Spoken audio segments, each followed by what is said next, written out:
në një moshë që sot ti je 40 vjeç,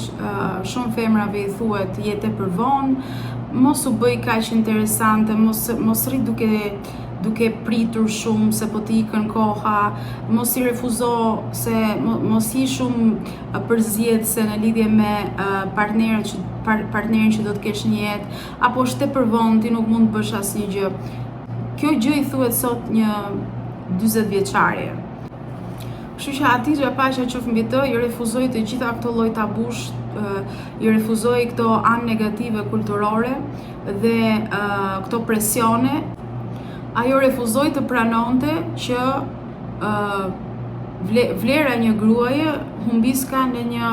moshë të caktuar. Kështu që prandaj nuk është e vërtetë. Hatixha paqja qoftë mbi të i propozoi profetit Muhammed paqja qoftë mbi të, i cili ishte 15 vjet më i ri se Hatixha dhe nuk kishte as turp për këtë gjë, nuk pyeti për opinionin publik,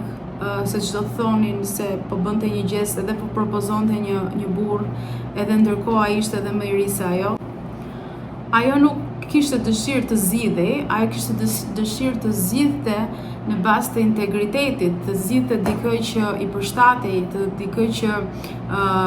nuk kishte pse nxitohej për të zgjedhur dikë se i iku mosha apo se i mbaroi mosha për këto gjëra. Kështu që nuk kërkoi që të zgjidhej, por e dinte se ç'donte, e dinte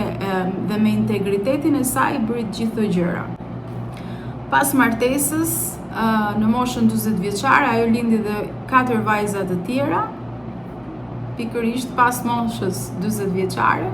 gjë që sërish sot është tabu kjo pjesë. Pse ju dhash si shembull Hatixhen, paqja qoftë mbi të,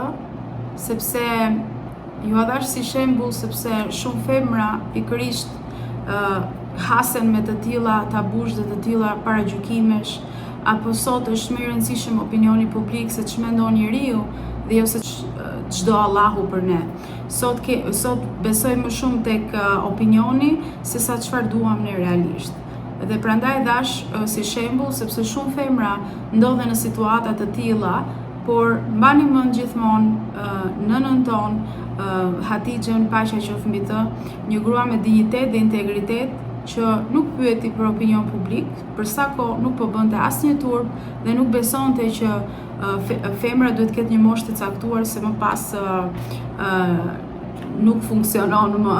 Kur profeti Muhammed paqja qoftë mbi të kaloi në një periudhë stresi kur i erdhi